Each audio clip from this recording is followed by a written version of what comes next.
மனோஜ் ரோகிணி பின்னாடி போன பிறகு விஜயா இங்க முத்துவையும் மீனாவையும் புரிஞ்சுக்கிட்டா நல்லா இருக்கும்னு நீங்க நினைச்சீங்கன்னா இந்த வீடியோக்கு ஒரு லைக் பண்ணுங்க.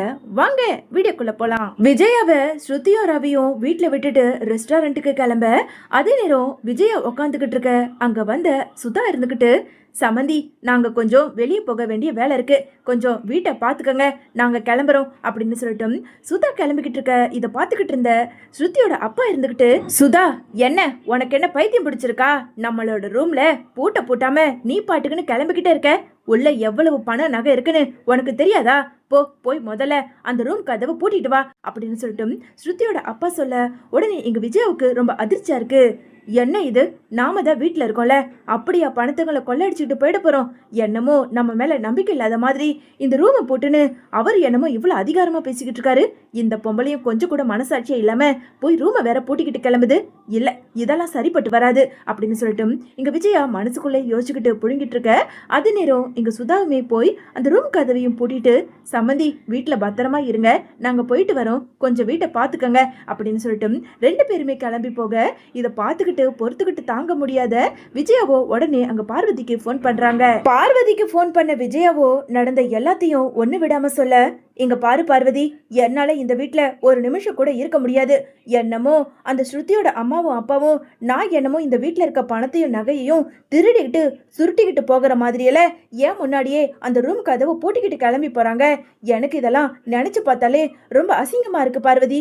இல்ல பார்வதி, நான் கிளம்பி வரேன், நீ வீட்டுல தானே இருக்க அப்படின்னு சொல்லிட்டு இங்க விஜயா கேட்க, உடனே பார்வதி இருந்துகிட்டு, இங்க பாரு விஜயா, நீ சொன்னத நான் நல்லாவே கேட்டேன். உனக்கு இதுவும் தேவை, இதுக்கு மேலேயும் தேவை. அண்ணாமலை அண்ணன் மீனா வீட்டுல வசதி இல்லைனாலும் அவர் போய் அங்க இருந்து சந்தோஷமா தான் இருந்துகிட்டு இருக்காரு. ஆனா உனக்கு வசதி வேணும்னு சொல்லிட்டு தானே மரியாதை இல்லாத அந்த ஸ்ருதி வீட்டுல போய் உக்காந்துக்கிட்டு இப்ப அசிங்கப்படுத்திட்டாங்கன்னு நீ வருத்தப்பட்டா என்ன பிரயோஜனம்? ஆனா ஒண்ணு விஜயா, இது எல்லாத்துக்கும் காரணம் அந்த சிந்தாமணி தான். அந்த சிந்தாமணி கூட சேராத பழகாத, அவளோட நட்பை நீ கட் பண்ணுன்னு எத்தனையோ தடவை நான் உன்கிட்ட சொல்லியிருக்கேன். என் பேச்சு நீ கொஞ்சம் கூட மதிக்கல. இப்போ நீயும் உன் குடும்பமும் சேர்ந்து எல்லாரும் அனுபவிச்சுக்கிட்டு இருக்கீங்க. பாவம், உன்னால அண்ணாமலை அண்ணனும் வயசான காலத்துல இவ்வளவு கஷ்டத்தை பட்டுக்கிட்டு இருக்காரு. இங்க பாரு, உன்கிட்ட ஒன்னே ஒன்னு சொல்லிக்கிறேன், நீ அண்ணாமலை அண்ணன் கூட சேர்ந்து என் வீட்டுக்கு வர்றதுன்னா வா, அப்படி இல்லைன்னா வரவே வராத, தயவு செஞ்சு நீ போனை வச்சிரு அப்படின்னு சொல்லிட்டு பார்வதி சொல்ல, உடனே விஜயா இருந்துகிட்டு, என்ன பார்வதி நீயே இப்படி பேசுற?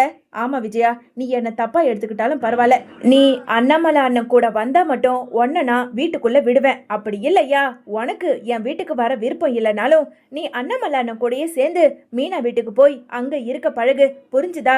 சரி, நீ போனை வை அப்படின்னு சொல்லிட்டு இங்க பார்வதி சொல்ல, இங்க பாரு பார்வதி, நீ சொல்றது கொஞ்சம் கூட சரியில்லை. ஆனா நீ என்னதான் சொன்னாலும் அந்த பூ கட்டுறவ வீட்டுக்கெல்லாம் என்னால போக முடியாது. சரி, என் பையன் மனோஜ் கடையில தங்கியிருக்கான், நான் வேணா அங்க போய் தங்கட்டுமா? ஆமா, எங்க அந்த கடையில போய் நீ தங்குவியா? நீ ஒரு பொம்பளை தானே, அப்படி இருக்கும்போது கடையில போய் தங்குறேன்னு சொல்லிக்கிட்டு இருக்க, உனக்கு கொஞ்சமாவது அறிவு இருக்கா? இல்ல, நீ என்னதான் சொன்னாலும் நான் மனோஜ் கூட ஒரு ரூம் வாடகை எடுத்தாவது நான் அங்க இருந்துக்கிறேன். ஆனா அந்த பூ கட்டுறவ வீட்டுக்கு மட்டும் நான் போகவே மாட்டேன். நீ எனக்கு உதவி பண்ணு, என் கூட உடனே நீ கிளம்பி வா அப்படின்னு சொல்லிட்டு இங்க பார்வதியை வர வச்சு அங்க விஜயாவும் பார்வதியும் நேரா மனோஜோட ஷோரூமுக்கு போறாங்க.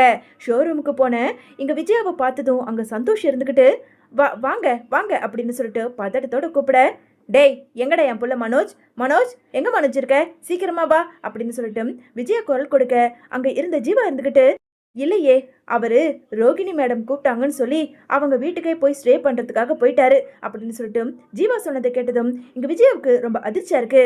பாத்தியா விஜயா, என்னமோ என் புள்ளன்னு சொல்லி தாளை மேல தூக்கி வச்சுக்கிட்டு ஆடினியே, இப்போ உன்னையும் வேண்டாம் உன் குடும்பமும் வேணான்னு சொல்லிட்டு அந்த ஏமாத்திட்டு போனாலே ரோகிணி, அவ பின்னாடியே போயிட்டான் போல இருக்கு. ஏய், நீங்க ரெண்டு பேரும் என்ன சொல்றீங்க? அந்த பார்லர்காரி பின்னாடி என் புள்ள மனோஜ் போயிட்டானா? எனக்கு ஒன்றும் புரியல. ஆமாம் மேடம், நீங்கள் எங்களை எதுவும் தப்பாக எடுத்துக்காதீங்க. இந்த கடையில் நிறைய எலி தொல்லை தாங்க முடியலன்னு சொல்லிட்டு அந்த ரோகிணி மேடம் வந்து கூப்பிட்டதும் மனோஜ் கிளம்பி அவர் கூடவே போயிட்டாரு அப்படின்னு சொல்லிட்டு நடந்த எல்லாத்தையும் ஒன்று விடாமல் சொல்ல, இங்கே விஜயாவுக்கு ரொம்ப ஆத்திரம் வந்து, பார்வதி, இதுக்கு மேலே என் மனோஜை விட்டு வைக்கக்கூடாது, நாம் முதல்ல அந்த ரோகிணி வீட்டுக்கு போகணும், நீ வா அப்படின்னு சொல்லிட்டு பார்வதியை அழைச்சிக்கிட்டு நேராக அங்கே ரோகிணியோட வீட்டுக்கு போகிறாங்க.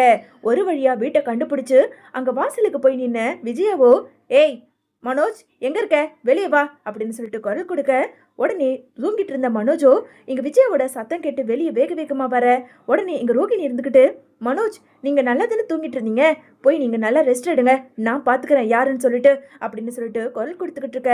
அதே நேரம் அங்க விஜயாவோட சத்தம் கேட்டு மனோஜ் ஐயோயோ அம்மா வந்திருக்காங்க அப்படின்னு சொல்லிட்டு பதட்டத்தோட வெளியே போக இங்க மனோஜை பார்த்ததும் அங்க விஜயா ஓங்கி பலாருன்னு கண்ணத்திலே ஒரு அறை கொடுக்குறாங்க.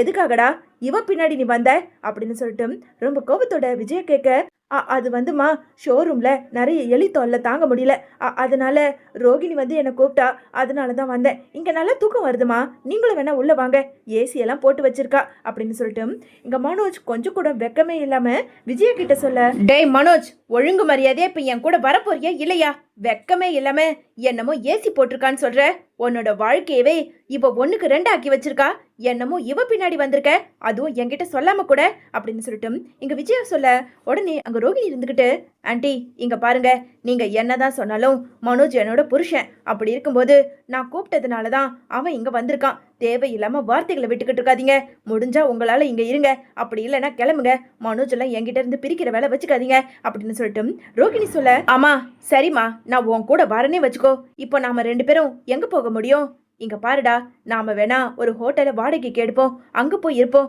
என்னது வாடகையா, ஐயோ என்னாலெல்லாம் வாடகைலாம் கொடுக்க முடியாதுமா, அதான் அப்பா போய் அந்த மீனா வீட்டில் தங்கியிருக்கார்ல, நீயும் வேணா போய் அங்கேயே தங்கு, என்னால் வர முடியாது, ரோகிணி வீடு எனக்கு நல்லாவே இருக்கு அப்படின்னு சொல்லிட்டு இங்க மனோஜ் பேசினதை கேட்டு விஜயாவுக்கு அப்படியே தலையில இடி விழுந்த மாதிரி ஆக உடனே பார்வதி இருந்துக்கிட்டு, விஜயா உனக்கு இந்த அவமானம் தேவையா, என்னமோ புள்ளன்னு சொல்லி இந்த ஒத்த புள்ளதான் இருக்க மாதிரி தலை மேல தூக்கி வச்சுக்கிட்டு ஆடுன, எப்பவுமே முத்துவும் மீனாவும் தான் உன்னை நல்லபடியா பாத்துப்பாங்க, இதுக்கு மேலேயே இங்க நின்னு நீ அவமானப்பட தேவையில்லை, முதல்ல வா என் கூட அப்படின்னு சொல்லிட்டு அங்க விஜயாவை சமாதானப்படுத்தி ஒரு ஆட்டோ பிடிச்சு நேரா அங்க மீனாவோட வீட்டுக்கு போறாங்க.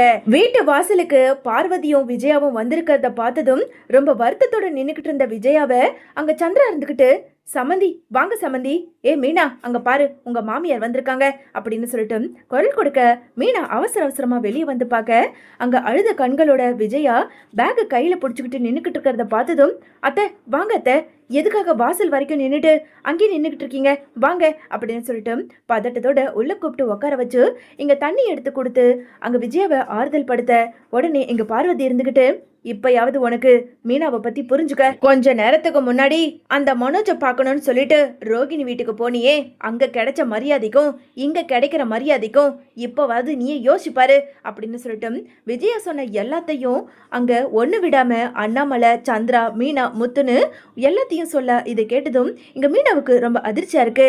நான் தான் உங்களை அப்பவே வீட்டுக்கு கூப்பிட்டேனே அத்தை, நீங்க தான் வரமாட்டேன்னு சொல்லிட்டீங்க, சரி உங்களுக்கு எங்க வசதி இருக்கோ அங்கேயே போங்கன்னு சொல்லிட்டோம், நானும் அமைதியா விட்டுட்டேன், நீங்க எதுக்காக அங்க போனீங்க, நான் தான் உங்களை கூப்பிட்டேன்ல, இனிமே நீங்க எங்கேயும் போக வேண்டாம், நம்ம வீடு சீக்கிரமா கிடைச்சிரும், எங்களால முடிஞ்ச வரைக்கும் சீக்கிரமா அந்த பினான்சியர் கிட்ட இருந்து கஷ்டப்பட்டாவது வீட்டை மீட்டு எடுத்துருவோம் அப்படின்னு சொல்லிட்டு இங்க மீனா ஆறுதல் பேசிக்கிட்டு இருக்க உடனே அண்ணாமலை இருந்துகிட்டு, ஏ விஜயா வசதி தான் முக்கியம் வாய்ப்பு தான் முக்கியம்னு சொல்லி ஸ்ருதியோட வீட்டை தேடி போனியே, அங்க உனக்கு அவமானம் தானே மிச்சமாச்சு, நீ பெத்தது என்னமோ ஒரே புள்ளங்கிற மாதிரி அந்த மனோஜை தூக்கி தலை மேல வச்சுக்கிட்டு ஆடுன, இப்போ அந்த ரோகிணியை பார்த்து தேடிக்கிட்டு தானே போனா, உன்னை நடுத்தருவில் நிறுத்திட்டு தானே போனா, என்னைக்கா இருந்தாலும் முத்து ரவி ஸ்ருதி மீனா மட்டும்தான் உன்னை நல்லபடியா பார்த்துப்பாங்க, இப்பவாவது புரிஞ்சுக்க, வசதிங்கிறத விட வீட்டில் இருக்க அன்பு மட்டும்தான் நமக்கு முக்கியம்னு இப்பவாவது உன் புத்தியில ஏத்திக்க அப்படின்னு சொல்லிட்டு அண்ணாமலை பேச இங்க விஜயாவோ இதை கேட்டு கேட்டு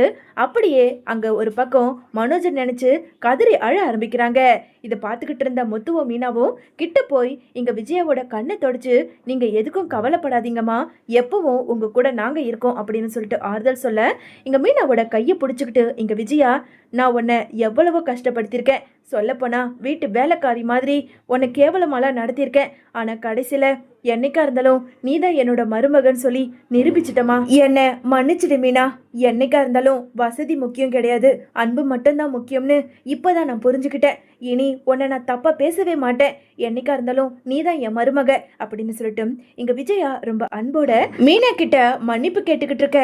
அதே சமயம் அங்க இருந்த சந்திராவை பார்த்து, என்ன மன்னிச்சிடுங்க சம்மந்தி, உங்களையுமே பூ கட்டுறவங்கன்னு ரொம்ப கேவலப்படுத்தி பேசிட்டேன், இனிமே அந்த மாதிரியெல்லாம் உங்க யாரையுமே நான் பேச மாட்டேன், என்னை மன்னிச்சிருங்க அப்படின்னு சொல்லிட்டு அங்க இருந்த சந்திரா கிட்டயோ இங்க விஜயா மன்னிப்பு கேட்க இது ரொம்ப அதிர்ச்சியோடையும் ஆச்சரியத்தோடையும் இங்க அண்ணாமலை, முத்து, பார்வதின்னு எல்லாருமே பார்த்து ஒரு பக்கம் சந்தோஷமும் பட்டுக்கிறாங்க. பரவாயில்லையே விஜயா, இப்பயாவது திருந்தனியே, இனிமேலாவது உன் புள்ள மனோஜை பத்தி புரிஞ்சுக்க.